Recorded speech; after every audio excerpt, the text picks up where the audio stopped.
안녕하세요. 후민영입니다. 이번 시간에는 봄에 피는 꽃에 대해서 말씀드려 보려고 그러는데요. 봄이 되니까 이제 꽃이 피어나겠죠. 그래서 상가들에 상당히 많은 예쁜 꽃들이 피는데요. 이름을 알고 그것이 왜 그런 이름을 가졌는지 알면 더욱더 신나는 일이 되겠죠. 그래서 한번 봄에 피는 꽃에 대해서 한번 살펴보려고 하는데요. 한 50가지 정도 될 것 같아요. 자, 먼저 풀의 종류를 보게 되면요, 골무꽃이 있어요. 골무꽃의 영어 이름은 스케일컵이라고 그러는데요. 왜 스컬캡이라고 그러냐면, 스컬이란 말은 잘 알다시피 쪼개져서 나는데요, 두개골로 나타내는 말이잖아요. 거기다가 캡을 붙였어요. 캡은 각, 즉 싸다 뜻이죠. 그러니까 두개골을 싼다 하니까요, 투구 모양에서 나온 말이에요. 근데 우리 말은 투구꽃이라 부르지 않고 바로 골무꽃이라 부르는데요. 원래 이 스케일컵은 바로 이 지금 그림에 같이 투구로 나타내는, 즉 챙이 없는 사발 모양이 이렇게 된 이런 모자를 나타내는 말이에요. 근데 이 모양이나 골무 모양이나 사실 비슷하잖아요. 여러분 꽃을 한번 보세요. 이 꽃의 모양이 과연 투구처럼 생겼나요? 아니면 골무처럼 생겼나요? 거의 뭐 차이가 없잖아요. 그런데 왜 이런 차이가 나느냐면요, 우리는 농경민족이다 보니까 바로 이렇게 골무가 더 중요하고요. 서양 애들은 지금 전쟁을 하는 사람들이다 보니까 이와 같이 이런 투구와 같은 이런 모양들을 갖다가 더욱더 선호하는 거예요. 그래서 머릿속에는 이게 지금 모자, 즉 투구와 같은 이런 모자로 보이고 우리는 골무로 보이는 거예요. 어쨌든 간에 골무꽃은 영어로 스컬컵인데요. 스컬캡 하니까 우리는 골무꽃이라 부르고 걔네들은 투구꽃이라 불러야 되겠죠. 이번엔 금낭인데요. 금낭은 상당히 아름답잖아요. 그래서 금낭의 근본적인 뜻을 보면요, 비단 주머니라는 뜻인데요. 며느리 주머니라고 이렇게 이야기하죠. 그럼 영어로는 뭐냐면요, 다이센트라고 불러요. 왜 다이센트라고 부르냐면요, 다이 하는 것은 두 개잖아요. 두 개를 뜻하는 거고요. 센트 하는 것은 중심이라는 뜻인데 쏜다는 뜻이에요. 즉 뾰족하다는 뜻이고요. 아는 아름다울 아자를 붙인 거예요. 그래서 양쪽에서 찌르는 아름다운 꽃이다 해서 나온 말인데요. 한번 사진을 보세요. 여기 보면 양쪽에 지금 뾰족한 게 두 개가 있죠. 찌르는 게. 창가 같은 것이 두 개가 이렇게 나 있어요. 꽃 한 개에 보면 양쪽에 지금 찌르는 게 있잖아요. 보세요. 보이죠? 그래서 이런 이름이 나온 거예요. 다이센트라. 즉 두 개가 찌른다 해서 나온 말이에요. 금낭을 뜻하는 말이죠. 이번에는 이제 난초에 대해서인데요. 난초는 우리가 이 난자는 바로 난간할 때 그 난자는 뜻인데요. 무슨 말이냐면 집 바깥에 이렇게 쭉 이렇게 피어난 그런 꽃이라는 뜻인데요. 영어로서는 오키드라고 썼어요. 왜 오키드 쓰냐면요, 호리끼다라는 말이 쓰는데요. 이 호리끼다 하는 것은 알을 낀다 뜻이에요. 즉 무슨 말인가 하면 뿌리가 알이 껴진 거 있는 고안처럼 생긴 데서 나온 이름이에요. 즉 오키스 하는 것은 원래는 이게 고안을 나타내는 말이에요. 그래서 오키스라고 또 부르기도 하는데요. 이 야생난초를 뜻하는 말인데, 다 기본적으로 홀이라 하는 것은 이 바로 고안을 나타내는 말이에요. 왜 그런 일이 나왔냐면요, 사진에 보는 것과 같이 이렇게 뿌리가 마치 고안처럼 보이는 거예요. 이건 동물의 고안인데요. 어쩔 수 없이 제가 이걸 소개할 수밖에 없는데요. 생긴 모양이 비슷하죠. 뿌리, 둥글게 뿌리가 있는데 거기에 이게 뿌리가 털처럼 보이잖아요. 그래서 고안처럼 보이는 데서 오키드라는 이름이 붙여서 호리끼다, 즉 고안이 끼어져 있는 것처럼 보인다 해서 놓은 이름이에요. 관련된 말 하나 보면요, 오키테크미인데요. 오키테크텀이란 말은요, 오리끼다 하니까 고안이잖아요. 거기다가 에크텀이 하는 것은 어겨 떼버린다 하니까요, 절제수를 뜻하는 말이에요. 그래서 고안 절제수를 오키테크텀이라고 부르는 거예요. 또 관련된 말이 오처드란 말이 있는데요. 이때 홀이 하는 것은 마찬가지로 둥근 구근을 뜻하는 말이고요. 치다 하는 것은 바로 키운다 뜻이니까요. 즉 채소를 키우는 곳, 그러니까 둥근 이런 알갱이를 갖다가 키우는 곳이다 생각하시면 되니까요. 오처드 하는 것은 바로 과수원, 과수, 야구장을 뜻하는 말이에요. 즉 야구도 마찬가지로 둥근 모양이잖아요. 그래서 이렇게 오처드라는 말을 붙이는 거예요. 이해하시겠죠? 이번엔 꽃말인데요. 꽃말 이름 보신 적 있습니까? 자세히 보면요, 꽃말은 꽃도 이쁘지만 이파리가 이렇게 삼각형으로 이렇게 나져 있어요. 이렇게.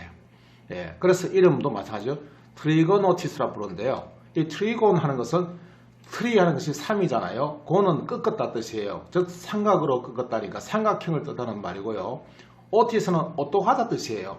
우리가 오똑하다 하는 말은 귀도 마찬가지로 우리가 오똑하다라고 해서 오트를 붙이는데요. 귀처럼 이렇게 오똑하게 생긴, 즉 삼각형 모양이 오똑하게 생긴 거 보세요. 오똑하죠 사실. 예, 그래서 트리곤 오티스라는 이름을 붙이는 거예요. 오똑한 삼각형 잎에서 나온 이름이에요. 꽃말이에요. 이번엔 다당냉이인데요. 다당냉이는 영어로 크레스라는 이름을 붙입니다. 왜 크레스라고 붙이면 길러서 기르다, 그러니까 잘 자란다 뜻이에요. 겨자과의 야채라든지 다당냉이들은 다 이렇게 크레스라는 이름을 붙이는데요. 다 길러서 온 이름이에요. 또 관련된 것이 하나가요. 페퍼그레스 하면 페퍼는 빼빼하게 길렀었다 이런 뜻이에요. 마찬가지로 다당냉이 물이 식물인데 샐러드용 야채로 많이 써요. 한번 보세요. 되게 빼빼하게 길쭉하죠. 그래서 빼빼란 말을 붙인 거예요. 페퍼라는 것은 고추란 뜻이 아니고요. 빼빼하다, 우리말 고유한 우리말 중에서 아주 가늘한 것을 빼빼하다라고 하잖아요. 그래서 페퍼그레스에서 길러서 풀초로 나타내죠. 예, 이 말이나 그레스나 같은 말들이에요. 그래서 야채를 뜻할 때 우리가 그레스, 길러서 똑같은 말들이죠. 예, 꽃을 보게 되면 이런 꽃이 피는데 다당냉이라고 불러요. 이것도 봄에 피죠. 이번엔 달래꽃인데요. 달래꽃은 약간 봄에서 조금 넘어가는 이제 여름, 초여름 정도에서 피는 꽃인데요. 영어 이름은 라큰볼이에요. 왜 라큰볼이라 하냐면요. 낙금에다가 볼은 분류하니까 둥글다 뜻인데요. 낚는 둥그다 하는데 이 뭘 낚느냐면요. 실을 낚아채는 실패 모양이라는 뜻이에요. 즉 뿌리가 실을 낚아채는 둥근 실패 모양이라서 낚아 올리는 볼, 이래서 놓은 말이에요. 사진을 보게 되면요. 지금 보면 이 달래의 지금 이 뿌리 모양이나 이 지금 실패 모양이나 똑같죠? 예, 꽃은 이런 꽃이 핍니다. 근데 또 관련된 말이에요. 라킷이라는 말 있죠. 로켓하는 라킷은 또 마찬가지로 낚아읒 하는데요. 작게 낚았다 하니까 작은 실타래라는 뜻인데요. 우리가 로켓의 모양을 자세히 보세요. 이것도 마찬가지로 실타래 모양처럼 생겼죠. 그래서 로켓이라는 이름이 나는데 근본적으로 라큰볼이나 로켓이나 다 낚아 올리는, 실을 낚아 올린다는 말은 실을 감는다는 뜻이에요. 우리 고유어로서 낚아 올린다라고 해요. 감는 것을. 예, 낚시하는 것도 마찬가지로 감는다 해서 나온 말이에요. 그래서 낚아에서 낚은볼, 라킷 이런 말들이 나오는 거예요. 이번엔 데이지 꽃인데요. 이 데이지라는 말은 바로 띄어져 하는 태양을 나타내는 말이에요. 그러다 이는 아이를 나타내는데요. 결국 태양의 눈이라는 뜻이죠. 태양의 눈을 나타내는 말이 데이지인데요. 지금 보게 되면 마치 태양의 빛처럼 이렇게 동그란 이 지금 안에 노란 것은 태양을 나타내고 바깥에 하얀 것은 아마 햇살을 표현하는 것으로 보여서요. 데이지 하는 말은 바로 태양의 눈이라서 귀중품이나 귀여운 여자 또는 데이지 꽃을 뜻하는데요. 프랑스의 국화죠. 데이지는. 예. 이번에 마가렛이라는 이제 꽃이 있는데요. 이것도 마찬가지로 데이지 한 일종인데요. 또 사람들이 아주 좋아하는 꽃이에요. 마가렛이라는 말은 물에 갈렛이라는 뜻인데요. 물에 갈리는 진주란 뜻이에요. 왜 이런 이름이 진주의 이름이 지금 이 꽃에 붙였냐면요. 이 진주처럼 목걸이로 많이 사용한 데서 나온 거예요. 꽃 목걸이죠. 예. 그래서 진주, 꽃 이름 때 이렇게 마가렛으로 말씀인데요. 이 특히 이제 이런 우리가 진주가 아니고 꽃의 이름은 가든 마가렛을 쓰든지 아니면 마가렛 데이지라는 이름을 붙여요. 그래서 지금 사진에 보는 것 같이 이 꽃을, 이 데이지 꽃을 이렇게 진주 목걸이처럼 이렇게 한 데서 이름이 나온 거예요. 이해하시겠죠? 예. 이번엔 딸기꽃인데요. 딸기는 영어로 스트로베리라고 부르잖아요. 왜 스트로베리냐면요. 스트로우 하는 것이 썰어 하니까요. 썰리가는 즉 지푸라기를 뜻하는 말이에요. 그래서 썰리는 지푸라기에다가 그 다음 베리란 말은 알이 배어 있다 뜻이죠. 알이 배어 있다 해서 놓은 말인데요. 즉 지푸라기처럼 생긴 데서 이렇게 알이 배어난다 해서 놓은 말이라서 스트로베리가 바로 딸기를 뜻하는 말이에요. 마치 지푸라기처럼 기어가는 모양에서 나온 이름이에요. 이해하시겠죠? 이번에는요. 매의 발톱꽃이라는 꽃이 있는데 우리말은 말 그대로 매의 발톱처럼 생겼다 해서 나온 이름인데요. 영어는 조금 달라요. 영어는 매 발톱꽃을 클럼바인이라 불러요. 무슨 뜻인가 하면요. 클럼바인이란 말은 바로 비둘기를 뜻하는 말인데요. 비둘기 5마리가 이렇게 앉아있는 모양이다 라고 해서 놓은 말이에요. 지금 사진을 보세요. 보면 여기에 다 비둘기를 뜻하는 말인데요. 비둘기 5마리가 이렇게 앉아있는 그런 형태를 띠고 있다 해서 이 클럼바라는 이름을 붙였는데요. 우리는 이걸 비둘기로 보지 않고요. 매 발톱으로 본 거예요. 관점이 좀 다르죠. 그러면 왜 클럼바인이 비둘기냐 하는 것에 대해서 보면요. 클럼바란 말이 무슨 말인가 하면 끌어오른다 하는 거예요. 기둥을 나타내는 말이에요. 거기다가 바란 말은 삐약 하니까요. 새를 나타내는 말이에요. 그래서 끓어오른다 하니까요. 기둥을 나타내니까 바위나 언덕에 사는 바로 바위 비둘기를 뜻하는 말이 클럼바예요. 거기에다가 인을 붙여서요. 클럼바인 하니까 비둘기 같은 뜻이니까 바로 클럼바인이 매발톱꽃을 나타내는 말이 되는 거예요. 관련된 말을 보게 되면요. 클럼베오리엄 하게 되면요. 클럼바에다가 이음을 붙이면 장소잖아요. 그래서 비둘기 잔이라는 뜻이 되는 거예요. 클럼바는 제가 말씀드렸듯이 비둘기잖아요. 언덕 위에 사는 그런 비둘기를 뜻하는 말이에요. 또 우리가 이탈리아의 탐험가인데요. 미국을 발견한 탐험가가 바로 우리가 콜럼버스라 하잖아요. 그 콜럼버스 이름도 마찬가지로 교회 기둥의 비둘기라는 뜻에서 나온 이름이에요. 또 우리가 콜롬비아라고 보통 부르는 나라 있잖아요. 정확하게 말하면 콜롬비아인데요. 콜롬에다가 에어는 나라를 나타내는 말이죠. 저 콜럼버스가 발견한 나라라는 뜻인데요. 이 콜롬비아, 콜럼버스, 콜럼바, 콜럼바인 다 비둘기를 뜻하는 말인데요. 매 발톱꽃이 바로 비둘기 5마리가 앉아있는 형태를 띈다 해서 나온 이름이에요. 이해하시겠죠? 우리는 이걸 매 발톱처럼 생겼다고 하는데 서양 사람들은 5마리의 비둘기가 앉아있는 모양이다 해서 나온 이름이에요. 이번에는 모란이에요. 모란은 다른 말로 작약이라 그러죠. 이 모란을 나타내는 영어는 피언이에요. 이 말은 무슨 말인가 하면요. 피어난다는 말은 살이 오르고 혈색이 좋아진다 하니까요. 이 바로 작약이 뿌리, 꽃, 씨앗이 모두 약으로 쓰인단 말이에요. 그래서 작약이라는 이름이 붙은 거예요. 그러니까 이것을 먹으면 살이 오르고 혈색이 좋아하니까 피어난다. 야, 너 얼굴은 많이 피어났네. 얼굴이 쫙 피었다 이런 말 쓰잖아요. 그 말이에요. 네, 관련된 말을 또 보면요. 파이안이라는 말이 있는데 이 파이안은 그리스 로마 신화에 나오는 치유의 신이에요. 이 신들도 치료하는 신들의 의사예요. 예를 들어서 하데스도 치료했고요. 아폴로의 별칭으로 사용되고 또 아폴로에 대한 찬가를 나타낼 때 이 파이안을 말을 쓰는데요. 아마 아폴로를 다른 이름으로 파이안이라 부르지 않나 그렇게 보이는 거예요. 그래서 여기가 파이언 하게 되면 기쁨의 노래, 찬가, 환호성, 절찬 이런 뜻으로 쓰이는데요. 바로 모란을 뜻할 때 나오는 이 피어나의 한 일종이라고 생각하시면 돼요. 이해하시겠죠? 작약에 지금 꽃이 이렇게 되어 있는데요. 모두가 다 약으로 쓰기 때문에 작약이 이름 붙인 거예요. 이번엔 민들레인데요. 민들레는 여러분 잘 아시잖아요. 그 영어 이름도 마찬가지로 덴들라인이라고 부르는데 왜 덴들라인이라고 부르냐면 덴이라는 말은 뜯는다는 이빨을 나타내는 말이고요. D는 이 전지사고요. 라인이라는 것은 잘 아시다시피 갈기가 날리는 즉 사자를 뜻하는 말인데요. 그러니까 사자의 이빨이라는 뜻이죠. 그래서 덴드 오브 라이언이라는 뜻인데요. 즉 사자의 날리는 갈기 모양처럼 생겼다 해서 나온 이름이라서요. 민들레라고 이름 붙인 거예요. 관련된 말 하나 보면요. 덴틀 하는 말은 잘 아시잖아요. 덴티스트 하면 치과사고 덴틀 하면 뜯는다 할 하니까요. 이빨에 치과에 이런 뜻이 되잖아요.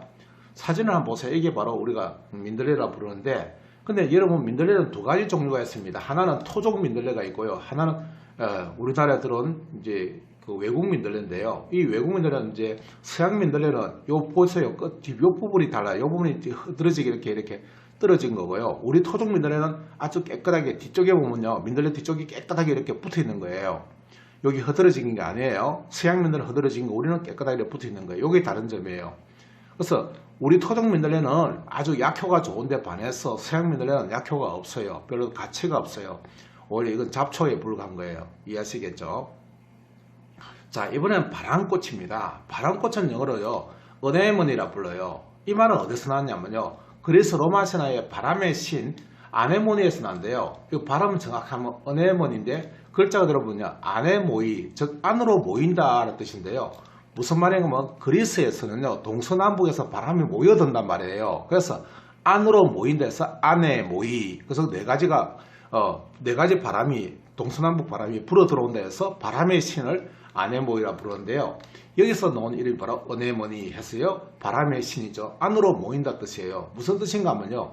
지금 이게 지금 아네모니 즉 바람의 꽃인데요. 바람이 불면 이 이파리가 안으로 모여요. 이와 같은 것이 또 뭐가 있냐면 말미잘이 또 있는데요. 이 말미잘도 마찬가지로 촉수를 탁 건드리면 안으로 모이잖아요. 그래서 이 두 개다가 같은 이름을 갖고 어네모니란 말로 사용되는 거예요. 이해하시겠죠? 왜? 안으로 모이니까 어네모니, 아네모니, 모니 이런 뜻이 되는 거예요. 관련된 말 하나가 또요. 어네모플러스란 말이 있는데요. 이 말은 뭐냐면 안에 모여가 바람이잖아요. 근데 팔이란 말은 이건 빠을, 즉 가루란 뜻인데 꽃가루를 뜻하는 말이에요. 그러다가 오이어스는 형용사형이 돼서 여스 하니까요.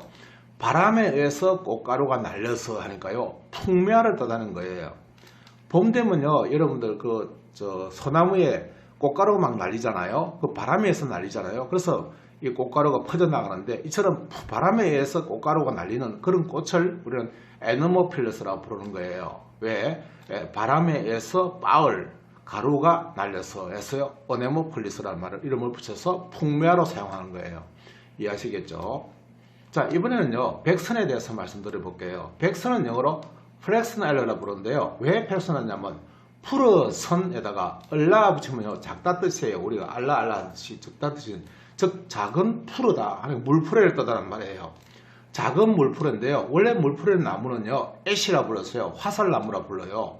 그대로 말 그대로 애시, 화살이에요. 화살.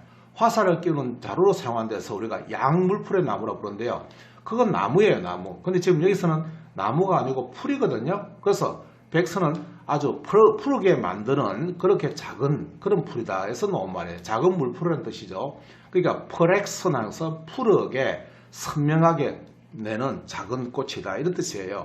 그래서 백선의 일종이라 부르는데요. 박하무리도 이걸 그대로 우리가 프렉슨 알라라고 부르는 거예요. 이해하시겠죠? 그러니까 파랗게 선 알라, 작은 거죠. 얼라죠. 얼라는 작다로 나타나는 말이잖아요. 이렇게 붙인 거예요. 이번에는 복수초에 대해서 말씀드려 볼게요. 복수 보신 적 있나요? 예, 복수초는 영어로 어다니스라 부르는데요. 무슨 뜻인가 하면 예단해서 뜻인데요. 판단하는 자란 뜻이에요. 통치자란 뜻인데요. 우리가 아도니스라 부르기도 하고 주인님 또는 복수초 이렇게 이제 부르는데요. 글자 그대로 우리가 복수초 하면 복과 장수를 가져오는 그런 꽃이라는 뜻이잖아요. 예. 그런데 이게 일종의 보게 되면요. 봄에 봄이 이런 봄에 피는데요. 이게 태양빛처럼 생겼다 해서요. 태양을 나타내는 말이에요. 사실은. 그래서 어도니스 하는 것도 마찬가지로 태양을 나타내서 이 주인님이라는 뜻이 나오고요. 통치하는 자라는 뜻이 나오는 거예요. 그런데 이 복수초를 또 다른 말로요. 페전트 아이즈라는 이름을 붙여요. 페전트라는 것은 여러분 잘 아시다시피 꽁을 나타내는 말인데요. 그 왜 페전트라 부르냐면요. 페르시아에서 온 새라는 뜻이에요. 페르시아에서 온 짓는다. 페르시아 짓는다 해서 페르시아 새라는 뜻이에요. 그걸 페르시아에서 온 새가 누구냐 하면 꽁이란 뜻이에요. 꽁이 페르시아에서 왔다. 원산지가 페르시아겠죠. 예, 그래서 페전트라는 이름을 붙이고 아이는 알려 하니까요. 눈을 나타내는 말이에요. 즉 꽁의 눈이란 뜻이에요. 왜 꽁의 눈이란 뜻으로 복수초를 썼냐면 모양 보면 여러분들 금방 이해하실 거예요. 보세요. 이 꽃의 모양이나 지금 꽁의 눈을 보세요. 똑같이 생겼죠. 안에 노랗게 되어 있고 바깥에 이렇게 벼슬이 있어서 붉게 보이고 또 바깥에 붉고 안에가 노라니까 똑같잖아요. 그래서 페전트 아이란 말을 더 많이 쓰는 거예요. 어다니스도 쓰지만 페전트 아이도 훨씬 더 많이 쓴다. 뭐가? 복수초가. 왜? 생긴 모양이 그래서 이해하시겠죠? 이번엔 붓꽃이에요. 붓꽃은 영어로 아이리스라 불러요. 아이리스라 부르는 것은 이게 눈에 있는 홍채를 나타내는 말이거든요. 근데 왜 이런 말을 썼냐면요. 글자 그대로 읽으면 알려서예요. 뭘 알려주냐면요. 메신저란 뜻이죠. 그게 옛날에 대홍수가 있고 나서요. 하나님이 사람에게 이제 홍수로서 너희들을 다스리지는 않겠다 하고 약속을 해요. 그 약속하면서 그 약속의 언약의 증표로서 무지개를 보여줘요. 그 무지개가 바로 무지개의 여신인데 그게 아이리스인데요. 무슨 뜻인가 하면요. 지금 이 붓꽃의 지금 요 모양 요쪽 보세요. 요쪽의 모양이나 우리 홍채의 모양이나 무지개의 색깔이나 다 비슷하게 보이죠. 요걸 보고 만드는 거예요. 지금 요 밑에 있는 요 위에는 지금 보라색이지만 꽃이 요 밑에 보세요. 보면 요쪽에 보면 약간 노란색도 있고 푸른색도 있고 사실 보이잖아요. 요 색깔하고 눈의 홍채의 색깔하고 무지개 색깔이 같기 때문에 아이리스라는 이름을 홍채에도 사용되고 무지개에도 사용되고 무지개 신도 사용되고 지금 붓꽃에서도 똑같이 이름을 쓰는 거예요. 이해하시겠죠?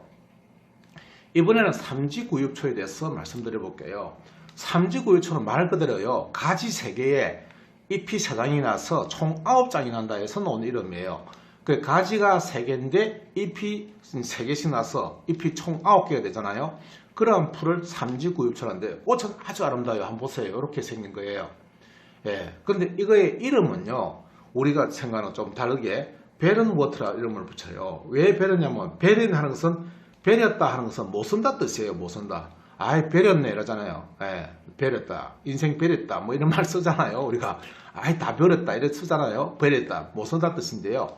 워터랑서 우이다 뜻인데요. 이건 우이다라는 것은 바로 우이다. 뿌리가 땅을 파고 내려가다 뜻이에요. 그래서 풀이나 초보나 될 때 우리가 우이다. 그래서 워터라는 이름을 붙이는데요. 워터는 진짜 뜻은 바로 우이다 뜻인데요. 뿌리가 땅을 파고 내려가다 뜻이에요. 그래서 무슨 뜻인가 하면 배는 하니까 못 쓰는 땅에 사는 풀이다 이런 뜻이에요. 즉 불모지에 나는 쑥이다 뜻이에요. 아마 땅이 안 좋은 데서도 잘 자라기 때문에 이런 이름을 붙인 걸로 알고 있는데요. 그래서 관련된 단어를 보게 되면요. 배는 하니까 말 그대로 버렸다 이 말이죠. 버려졌다 이 말이에요. 즉 애를 못 낳거나 임신 못하거나 불모지, 메마른, 무능한 이런 걸 할 때 우리가 아이고 배렸네 이래잖아요. 그 말이 바로 배런이에요. 워터는 제가 금방 말씀드렸듯이 우이다. 즉 땅을 파고 내려가다 해서 넣었죠. 그래서 풀이나 초본, 개, 쑥갓을 할 때 우리가 워터라는 이름을 붙이는 거예요. 워터는 우이다에서 넣은 말이에요. 우리 고유는 우이다예요. 이번엔 수선화에 대해서 말씀드릴게요. 수선화는 글자가 들어가면 물의 신선 같은 꽃이다 이렇게 적어놨는데요. 네, 영어 이름은 데퍼들이에요. 왜 데퍼들이냐 하면 덮어들에서 났는데요. 뿌리가 둥글게 덮여서 쌓여있는 데서 넣은 이름이에요. 한번 보세요. 뿌리가 이렇게 둥글게 덮여있죠. 한 겹, 두 겹, 세 겹, 네 겹 이렇게 덮여져 있잖아요. 그래서 덮어들에서 데퍼들 이런 말이 나온 거예요. 데퍼들은 나팔, 수선화, 다망새를 나타내는 말인데요. 또 관련된 말이 에스포델이라는 말이 있는데요. 에스포델 알싸 붙여 두르려니까요. 둥글게 이제 둘러싸이는 그런 뿔에서 나온 말이에요. 수선화를 나타내는 말이죠. 아스포델이라 부르기도 해요. 또 이 수선화를요. 나르시스라는 이름 붙이는데요. 이 나르시스는 바로 그리스 로마서에 나오는 신화에서 나오죠. 나르시스하고 에코의 사랑 이야기에서 전해지는데요. 이 나르시스가 이 수선화 속에는요. 날큰하게 나오는 알칼리도 마취 성분이 있어요. 그래서 그걸 먹으면 나른해져서 자기 도취에 빠지게 되는 거예요. 그래서 나르시스라는 이제 미소년이 있는데 그 미소년이 죽고 나서 거기서 피어난 것이 수선화라서 이 이름이 붙여진 거예요. 그래서 관련된 말을 보게 되면요. 나카틱이란 말인데 이건 날코데게 이런 말이잖아요. 나른하게 된다 이런 뜻인데요. 왜냐하면 아까 말했듯이 수선화에 알칼리도 마취 성분이 있기 때문에 이 이름이 이렇게 쓰인 거예요. 그래서 마취제, 마약, 체면약 이런 거 할 때 우리가 나카틱이라는 말을 쓰고요. 나크티즘 하게 되면 바로 이 마취가 되면요. 자기 혼자서 이제 체면에 걸려버리잖아요. 그래서 나크티스다 하면 바로 마약 상용자도 되기도 하지만 자기 혼자서 자기의 그 체면에 빠진 사람을 갖다 우리가 나크티스트라고 부르기도 해요. 이해하시겠죠? 요거는 그리스 로마 신화에 나온 나르시소스하고 에코의 이야기를 보게 되면요. 잘 알 수 있는 그런 이야기죠. 어쨌든 간에 수선화 속에 이 마취 성분이 있기 때문에 나르시소스, 나른해져서, 날카해져서 이런 데서 나온 말이죠. 이번엔 양귀비예요. 양귀비는 글자로 보면 중국의 유명한 왕비잖아요. 아주 아름다운 왕비라고 알려져 있는 그런 데서 나는데 이름은 파피라 불러요. 왜 파피냐면 파펴 하니까 부풀어서 활짝 핀 꽃이 되거나 아니면 둥글게 이렇게 지금 되는 열매 있잖아요. 요걸 지금 말하는 거예요. 파펴. 이게 퍼졌단 말이죠. 예, 둥글게 퍼졌다 해서 넣은 말이에요. 그 양귀비라고 하는데요. 이 양귀비는 아편이에요. 그리고 이거는 키우면 불법입니다. 예, 이거 큰일 나요. 키우면 안 됩니다, 이거. 근데 우리가 공원에 가면 꽃양귀비라 해서 있는 거는 그거는 그 마취 성분이 없고 마약 성분이 없기 때문에 도시에 보면요 강변 같은데 강변 둔치 같은데 많이 키워요. 그리고 관상용으로 키워서 사람들이 구경 많이 오는데 그 양귀비하고는 달라요. 그거는 예, 마약 성분이 없습니다만 진짜 양귀비는 마약 성분이 있어서요. 이걸 아편이라 부르잖아요. 예, 아편. 이번엔 양지꽃입니다. 양지꽃은 말 그대로 예, 햇빛이 잘 드는 양지에 핀다 해서 양지꽃이라는 이름을 붙여졌는데요. 영어 이름은 싱크포일이라는 이름을 붙여요. 이때 싱크라는 말은 원래 발음은요 싱크가 아니고 낑고에서 났는데요. 다섯을 뜻하는 말이에요. 왜 이런 말이 나왔냐면요. 옛날에는 사진법을 사용했어요. 초기에는. 근데 사진법에다가 사에다가 한 개를 더 붙인다 하는 말을 경상도 방언에서는요. 낑군다. 들어본 적 있죠? 낑군다. 끼워준다 말이죠. 하나 더 끼웠다 해서 낑궈 하는 것이 이 발음이 낀자가 시로 바뀌어서 싱크를 했지만 실제는 낑궈 다섯을 뜻하는 말이에요. 즉 사진법에서 이를 더 붙였다 뜻이에요. 그래서 다섯 해서 오가 되고요. 포일이라는 말은 바로 벌릴 펴다 뜻이죠. 즉 잎을 뜻하는 말인데요. 잎 새김을 할 때 우리가 포일이라는 걸 붙이잖아요. 그래서 싱크 포일 하면 이파리가 5개다 이런 말이죠. 즉 꽃잎이 5개이기 때문에 이 이름이 나온 거예요. 한번 보세요. 꽃잎이 5개예요. 그죠? 하나, 둘, 셋, 5개죠. 즉 요거 지금 이파리를 보게 되면 마치 딸기처럼 보이는데 딸기 아니에요. 이 자세 보면 딸기가 아니고 노란색이 피죠. 그리고 이파리가 5개 있기 때문에 싱크 포일이라는 이름을 붙여요. 이때 싱크는 인구하는 5 뜻하는 말이고요. 포일이라는 말은 바로 이파리를 뜻하는 말이죠. 꽃잎이 5개이기 때문에 이 이름이 붙여진 거예요. 이해하시겠죠? 자, 이번엔 앵초입니다. 앵초는 영어로 프림로즈라 부르는데요. 이 프림은 빠르다 하니까 빠른, 로즈란 말은 장미잖아요. 그러니까 가장 빠른 장미 하니까요. 최고의 장미란 뜻이죠. 가장 붉은 장미란 뜻인데요. 색깔이 아름답기 때문에 물론 붉은색만 있는 게 아니에요. 그래서 최고의 장미다 이런 뜻에서 나온 말이겠죠. 그래서 프림로즈 하면 앵초, 금달맞이 꽃, 앵초라 뜻하고 아주 화려한 뜻이 있는데요. 보세요. 꽃이 화려하네요. 그죠? 그래서 프림로즈란 말을 쓴 거예요. 근데 왜 장미를 로즈라 부르냐 하는 것은 이 등구로 나타나는 말이에요. 장미는 로즈가 붉었다 뜻이 아니에요. 이걸 불다에서 놓은 게 아니고 너저다에서 나온대요. 너저다면 너절너절하게 등구라는 뜻이에요. 그래서 놓은 이름이에요. 자, 이번엔 유채꽃입니다. 유채는 말 그대로 기름이 짠다는 뜻이 있네요. 그래서 영어로는 캐널러라 부르는데요. 캐널러라죠. 캐나다에서 나는 기름이라는 뜻이에요. 요 캐나다 오일이라는 뜻이죠. 요 올라 하는 오일이라는 뜻인데 그래서 캐나다에서 나는 기름에서 캐널러가 된 거예요. 그래서 유채, 기름이라는 것도 들어있죠. 이건 캐나다에서 많이 키우는데요. 그래서 캐나다에서 나온 기름인데 당연히 유채꽃을 짜서 캐나다 기름을 이제 하는 게 이 기름도 마찬가지로 우리가 카넬라유라고 부르잖아요. 캐놀라유 하는 그게 바로 유채꽃에서 나는 거예요. 제주도 가면 특징이죠. 예. 자, 캐나다 하는 것은 원래 뜻이 2가지가 있는데 하나는 건너다, 즉 건너간 사람들이 사는 곳 또는 관하트 또는 군하트 하는 뜻인데요. 즉 마을 중심이다 하는 2가지 설이 있는데요. 정확하지는 않아요. 근데 이게 아메리카 인디언들의 말에 의하면 자기네들은 마을 중심이다 하는 그런 말도 있고요. 아니면 베링해를 건너가 있는 사람들 이런 뜻도 있어요. 또 유채꽃을 다른 말 하면요. 레이프란 말을 붙였는데요. 이 레이프를 잘못하게 되면 얼려 빼다 뜻인데요. 즉 얼려 빼다 말은 돌려난다 뜻인데요. 우리말에서 얼려 빼는 2가지 있어요. 돌려난다 뜻도 있지만 남을 빼앗는다 뜻도 있거든요. 그래서 이걸 이거 해석 잘못하게 되면요.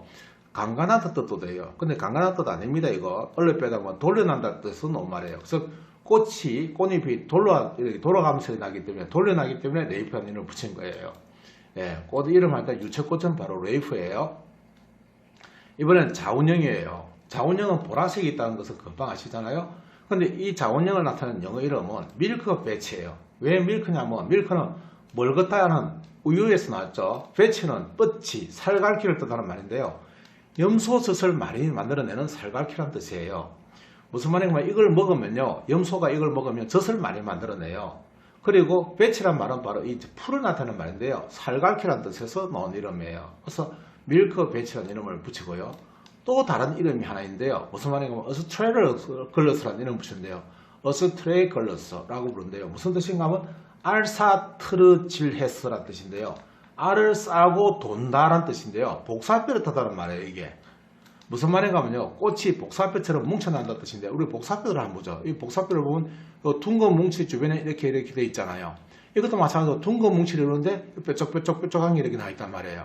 그래서 이 뾰족한 것을 갖다가 옛날에는 살갈키라고 그랬어요. 뻗치 이렇게 뻗어놨다 해서 뻗치 났다 이 말이에요. 이걸 먹으면 우유가 많이 나는 뻗치 났다 이렇게 부르기도 하고요.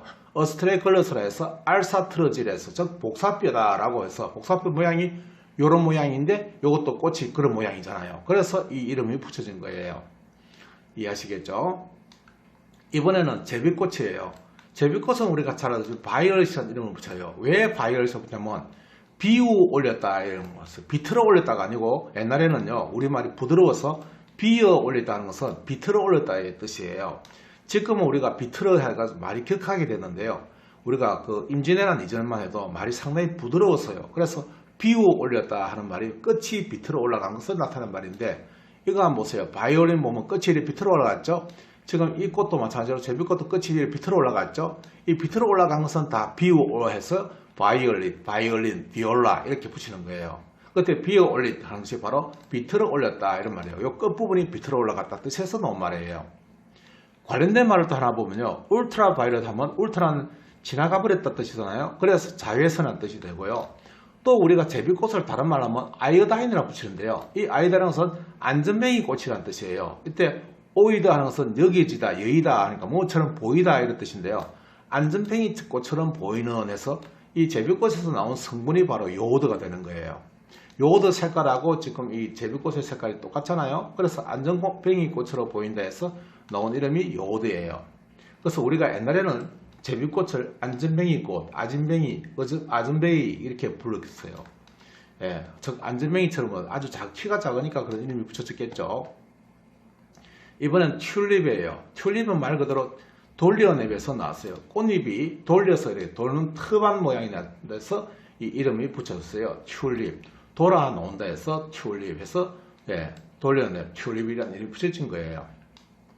페랭이 꽃은요 핑크라 부르는데요. 이 페랭이 꽃을 줄임말이죠. 페랭꽃에서 핑크가 됐는데요. 페랭이 꽃 같은 붉은 빛을 내는 데서 나온 말인데요. 지금 한번 보세요. 페랭이가 뭐냐면 이런 모양이에요.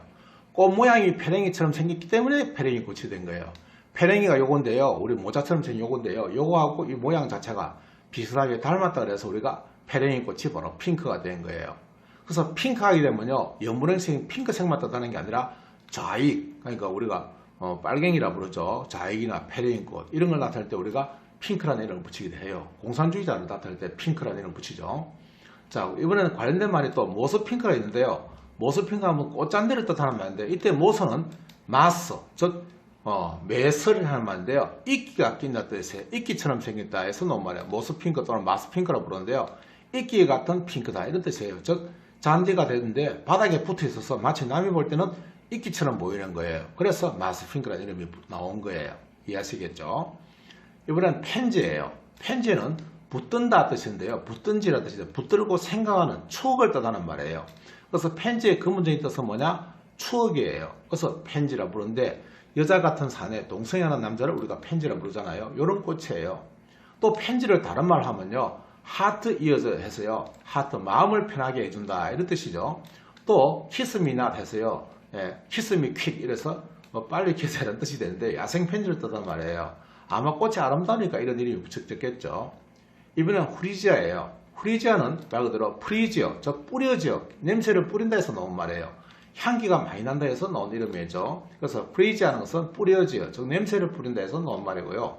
관련된 말에 플레어 하는 것은 뿌리 하니까 냄새 나는 뜻이 있어요.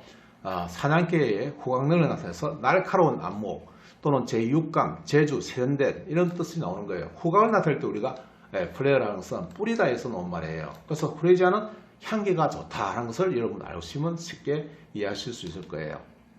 이번엔 히아신스입니다. 히아신스는 하이어신스라고 부르는데요. 뜻이 뭐냐면 해에 긴스하는 것은 해에 구워졌다 뜻이 해에 탔다 뜻이에요. 이 말은 무슨 말인가 하면 아폴로가 사랑한 미소년 이름인데요. 그래서 로마 신화에 등장하죠. 아폴로는 태양의 신이니까요. 태양에 의해서 탔다, 즉 태양에서 쬐었다 이런 뜻에서 나온 말인데 색깔은 보라색이죠. 그래서 보라색을 나타낼 때 우리가 이게 히아신스라는 이름을 붙여서 하이어신스라는 이름을 붙이는 거예요. 즉 이 이야기를 보게 되면요. 스파르타 왕자 히아신스를 제피로스와 아폴로가 서로 경쟁적으로 좋아해요.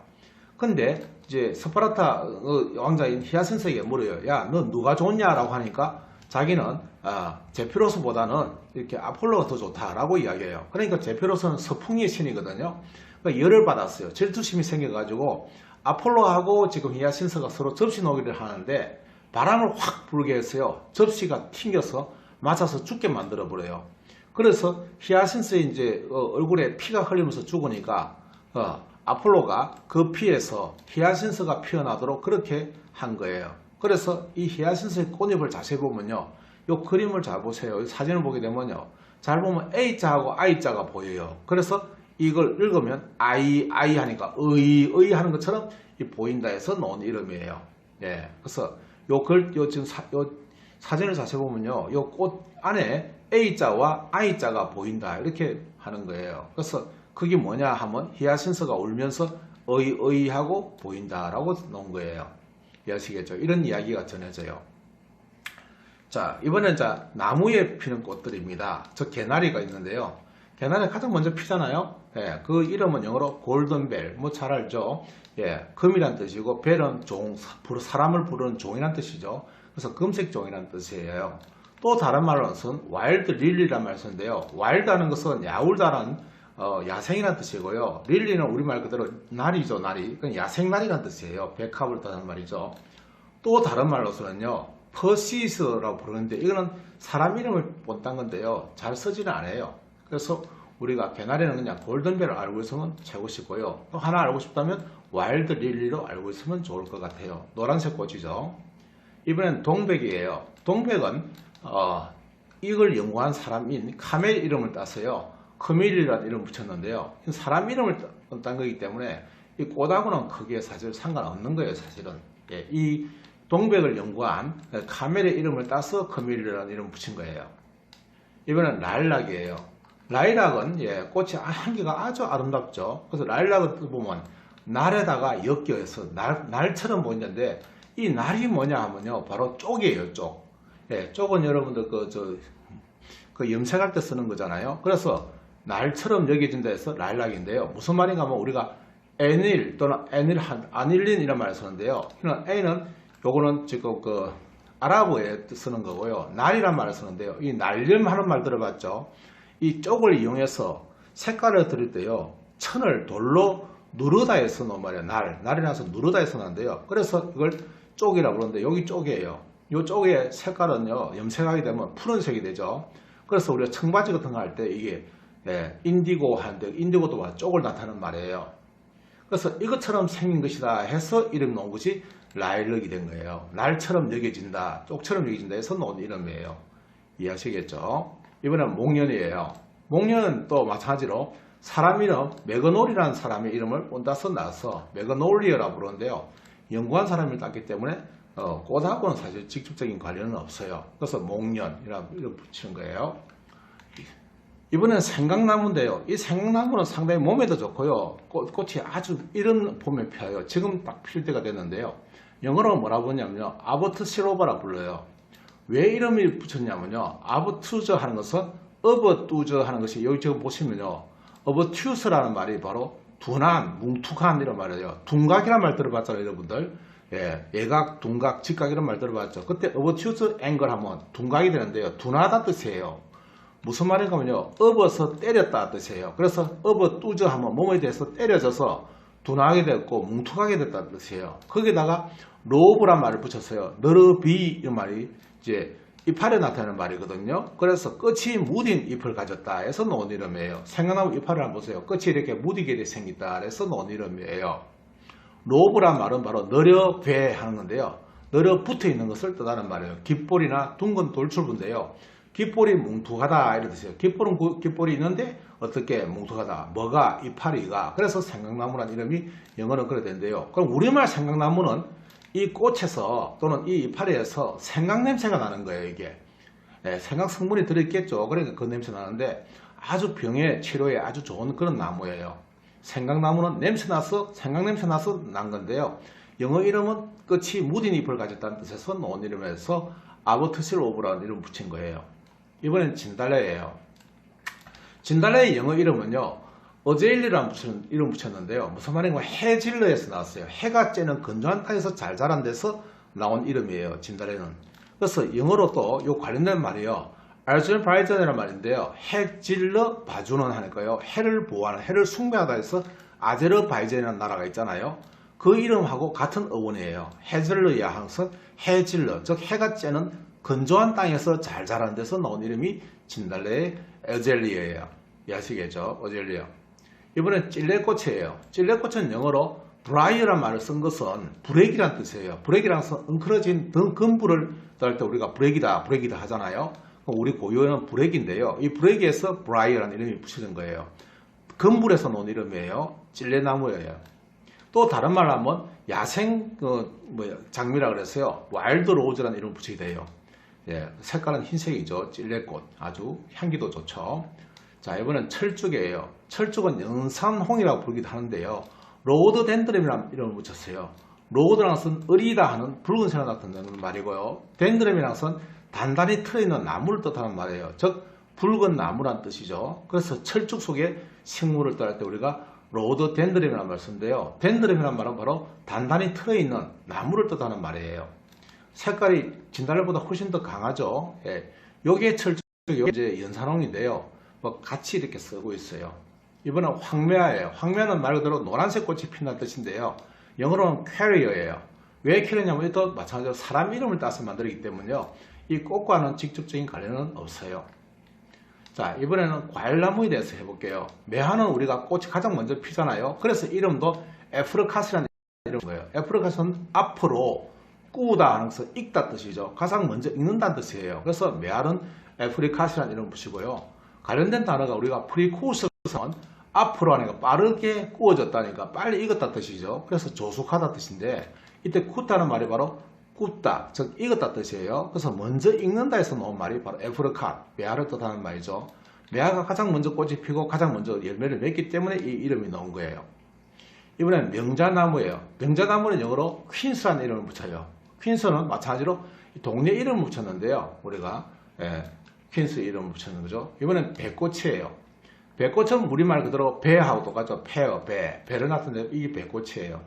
이해하시겠죠? 이번엔 벚나무예요. 벚나무는 영어로 체리라 부르잖아요. 왜 체리라 부르냐면요. 절인다 뜻이에요. 무슨 말인가 하면 열매가 빨리 떨어져요, 이게. 그래서 절여서 잼을 만든 데서 즉 잼을 만든, 절여서 잼 만든 데서 논 이름이에요. 벚지, 벚나무라고 그러죠. 관련된 말이 또 마찬가지로 수리스라 소리인데요. 이것도 마찬가지로 절여서, 즉 벚지를 절여가지고 잼을 만드는 데서 나온 이름이에요. 예, 벚나무, 예, 체리예요. 다음 이번엔 복숭아꽃이에요. 도화라 부르죠. 복숭아는 영어로 피치라 부르는 이유는 페르시아에서 온 나무다 해서 나온 이름이에요. 피치. 이번엔 산수유예요. 산수유는 노란색 꽃인데 지금 또 한참이죠. 예, 이름은 코너스라 부르는데요. 굳은에서 나무가 단단한 데서 이 이름이 붙여진 거예요. 열매는 이렇게 붉은색이 펴요. 이렇게 붉은색이 맺히는데요. 꽃은 노란색이에요. 이번엔 자두꽃이에요. 자두꽃은 푸름이라 부르는 이유는 말 그대로 자두의 색깔이 푸르기 때문에 푸름, 자주빛이어서 푸르스름한 데서 나온 이름이에요. 자두를 푸름. 또 다른 말로 푸른하게 되면요. 마찬가지로 푸른이죠. 그래서 서양자두로 나타낼 때 우리가 푸른이라고 붙이고요. 또 플로라는 이름을 붙이게 돼요. 서려 있다 뜻이죠. 싸늘한 푸른빛을 내릴 때 우리가 빛이 서려 있다 하잖아요. 그 뜻을 붙였어요. 서려 하면 바로 자두로 나타나는 말이에요. 꽃은 이런 꽃이 피고요. 열매는 이렇게 자색 나타나는 말이죠. 자, 이렇게 해서 우리가 봄에 피는 한 50가지 정도의 꽃을 알아보았습니다. 자, 봄에 지금 바깥에 나가시면 꽃이 이제 피기 시작하는데요. 봄을 즐기고요. 꽃에 대해서 이름을 알고 그 뜻을 알고 있으면 훨씬 더 아름답게 보이겠죠. 내용이 좋으시다면 구독, 좋아요, 알림 설정 저에게 큰 힘이 됩니다. 좋으시죠? 예, 후민영이었습니다. 감사합니다.